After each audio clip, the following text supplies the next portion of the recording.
Hello, this time I'm bringing to you my Stamina Templar build, Godcaller, for particularly Battlegrounds, no CP. Wanted to show you in the beginning here fully buff stats of the build. As you can see, it's over 4,000 weapon damage, over 3,000 stamina, over 1,700 magicka regeneration, and over 1,000 health recovery regeneration. I'm just going to go through the setup, the abilities, the Mundus and the race, and the armors, and you can watch the video or pause it, fast forward to see whatever you need to see if I miss anything specifically. So starting off, the race is Khajiit, which is very important for this build. The 10% critical damage modifier is very important, especially with it being a Templar in its 10% critical damage modifier. The sets on the build are Aegis Caller or Unfathomable Darkness, 4 on the back bar, 5 on the front bar. Mechanical Acquity, 5 on the front bar, 4 on the back bar. Vateshran 2-hand on the back bar. The monster set is Chokethorn with 6 medium pieces and 1 light or 1 heavy, with the headpiece, chest, waist, legs, and feet are enchanted with the health enchantment glyphs. Shoulders and arms are the stamina enchantments. The jewelry traits are 3 infused, all enchanted with weapon damage glyphs. The armor should preferably all be well fitted traits, including the shield trait should be well fitted.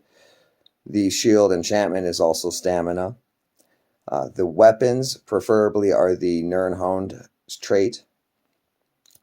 The Mundus is the Serpent Mundus. I have double damage poisons on the front bar, no back bar, back bar no poisons, and the enchantment's irrelevant because you won't be dealing any damage, particularly on the back bar to activate them.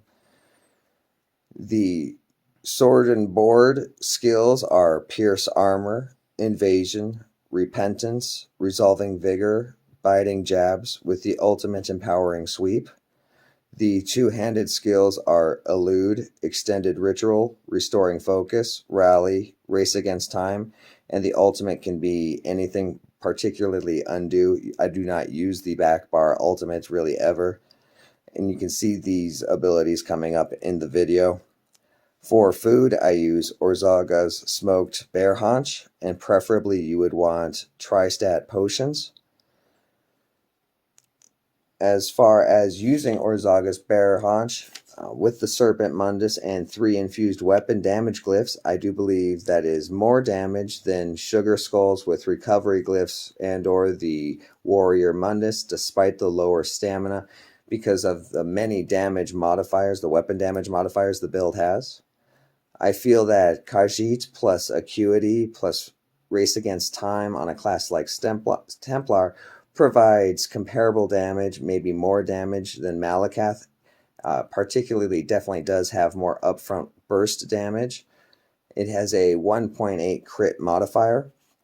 I went with the enchantment glyphs on a lot of armor because the health was low, so I got it to 23,000. You could particularly change the other enchantments and attributes to get to 25,000 health, and that way you have more of a buffer between getting attacked. I feel 23,000 health is a good amount to have for survivability. With Templar weapon damage passive, major brutality, and medium armor passive, that makes stacking weapon damage the most impactful when dealing damage, particularly over maximum stamina.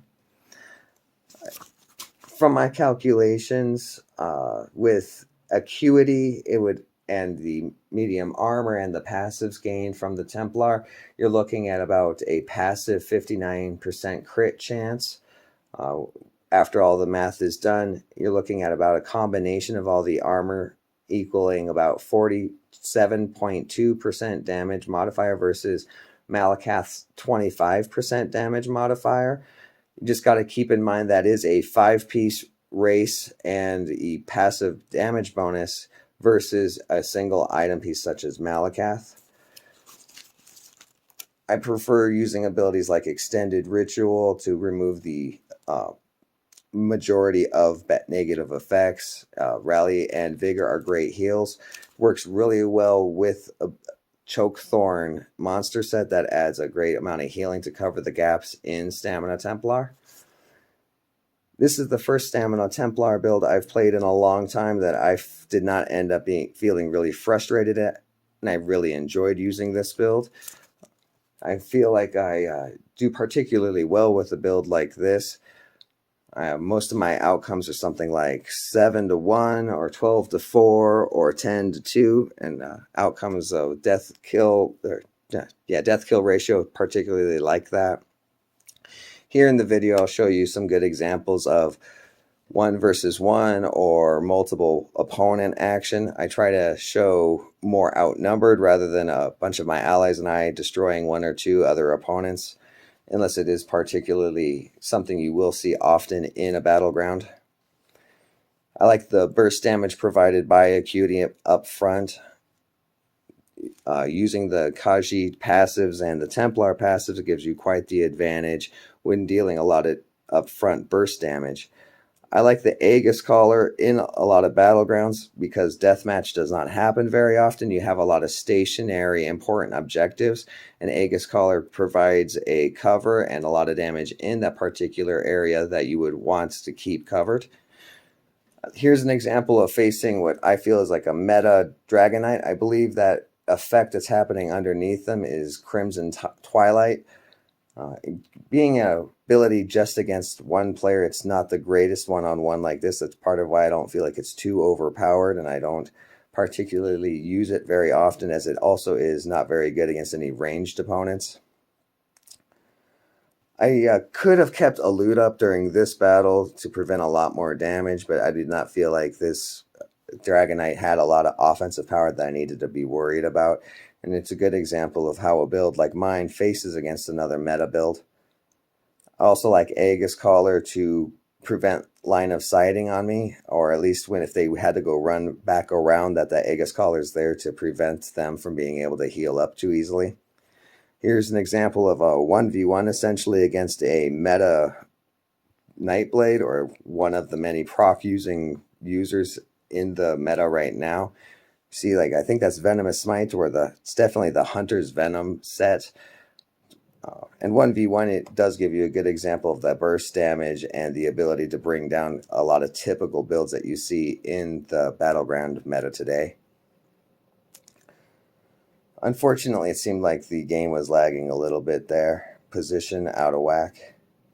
And here's a good example of another advantage of Aegis Caller, and that is covering up an objective, or maybe even hiding myself. You can't even see me hiding behind my Aegis Caller right there. Also, if there was an enemy trying to stop me, he'd be taking a lot of damage from the Aegis Caller. Unfathomable Darkness is a set that I have provided as an option to Aegis Caller. That's because it provides single target damage, and that it follows you around, which makes it potentially have more hits land than Aegis Caller, even though Aegis Caller technically would provide more damage if someone was just standing in it, though they very rarely will unless you have an objective that lures them into it. Again, these are good clips showing the ability of this build to take down opponents and have really high survivability at the same time. Without a execute, I like to try and save the ultimate as my execute. Sometimes you can open up with the ultimate because it is so cheap, and then end up using it again during combat. Rally is a great heal. Restoring focus keeps the regeneration and the stamina extremely high. As you know, you can have over 3,000 stamina regeneration even without an ability like that. Here's a good example of facing multiple opponents at once. It's not 2v1 necessarily, but it is a three-way battle. They may have thought I was going to die right there, but it has really good survivability and the ability to heal right back up rather quickly without the use of a defensive ultimate. See, I also like Aegis Caller because it tends to break people up. It keeps groups from clumping together and being effective. It also allows you to have sort of a cover spot somewhere where you can hide and regenerate your stuff while they're taking damage if they try to keep attacking you in that area. I think this is that same Meta Dragonite trying to chase me down here. Good example of my survivability and mobility while trying to take down kind of a hard to kill opponent, especially letting my allies come in and really aid the build at this when you need to. This Nightblade decided to try and plink me off. I was impressed with the placement of his trap there. Unfortunately, he didn't have enough to kill me, and I was able to kill him down with that burst from Acquity. Here's a good example of me being the only player on my team facing down multiple opponents. Surprisingly good survivability for a Stamina Templar. A lot of Stamina Templars have big gaps, and I feel like the proc sets and the Chokethorn really cover that hole that Stamina Templar currently has. It makes it subpar against a lot of other classes like Stamina Warden or Magicka Warden, and a lot of the health proc builds that you see running around nowadays. Luckily, with Acquity and the burst damage, even those high health builds can get taken down not easily, but over time, and hopefully with the help of some allies. And in the Xbox right now, it doesn't seem like they're that popular. I've only had one match that had a majority of the health builds. Most of them are these standard proc using type builds, or sometimes pet using sorcerers. I like invasion quite a bit. When you hit someone with invasion, it will proc Acquity, but it doesn't make that invasion be a critical hit. So it's only attacks after that initial attack that will be critical. It does give you ability to control Aegis a bit more when you know when your critical attacks are going to be coming from Acquity. The build normally doesn't have really any investment outside of passives for critical chance, and that's what makes Acquity an even better choice, so I don't have to invest a lot of set options for such a build. Unfortunately, again, there was not very many deathmatch clips just because I didn't get deathmatch very much at all. It seems to be less than 20% now. It's a good example of trying to attack someone from behind when they didn't see me coming. Again, I used my ultimate there to try and get more of a reach. Invasion is, again, the mobility tool and hard CC tool, because I've noticed a lot of players, even with having major mobility, they are still very difficult to keep up with. A lot of Ring of Wild Hunt users, I'm assuming, with Swift. There was a great example of using my ultimate as a execute rather than just a normal damage ability. I thought I had a free run for the relic there, and apparently there was 2 enemies well hidden waiting for me. And like breaking up the group, just going down to 1v1. Stam Sorcerer activating Aegis right there. He unfortunately doesn't seem to really want to back off, and he wants to keep fighting in the AoE. By the time he gets out of it, it's too late. I wanted to save my ultimate there, but maybe try and kill him without using it. But I had to use it to make sure to finish the job.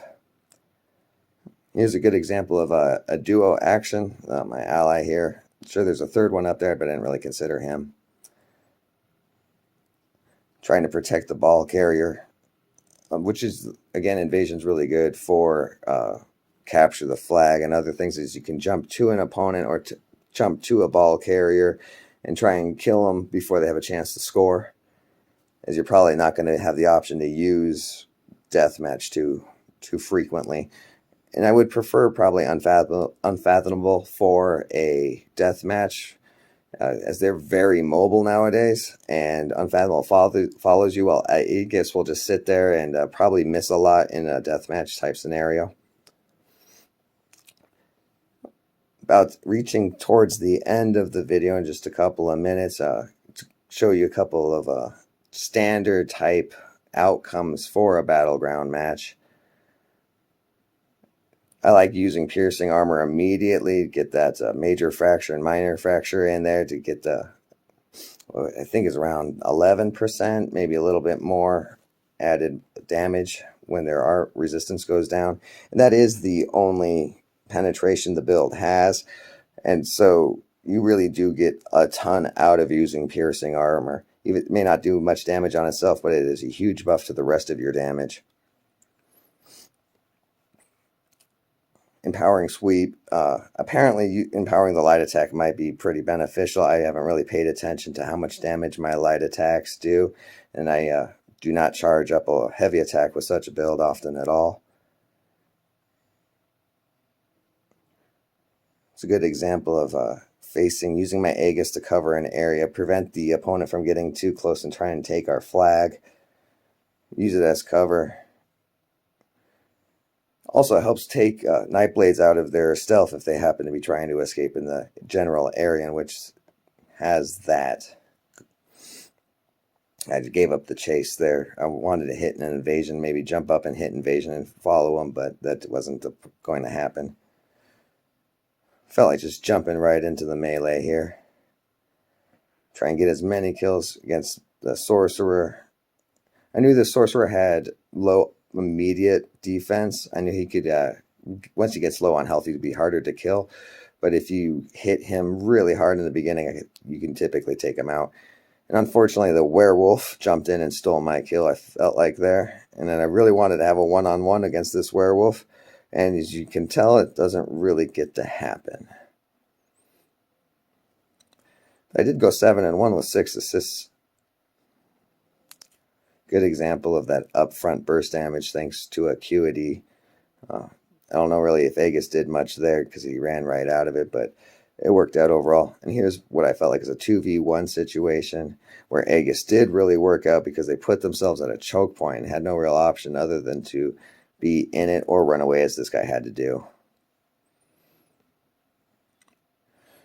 Nice using the ultimate to finish him off there. Almost at the end of the battleground match. Using the empowering sweep. I really wanted that kill, but unfortunately I didn't get it. Wanted to ignore this guy behind me, but he just kept attacking me, so I figured I had to turn around and take care of him before I chased down the ball carrier. Got some help with the ally, and then I just ended up cutting out the chasing. Here's a good example of using invasion as a way to keep on top of the ball carrier and not letting them get away. He's almost dead, but there was no way I would be able to keep up with him without the invasion. Well, that is the build, that is the guide, and I hope you guys really enjoyed it.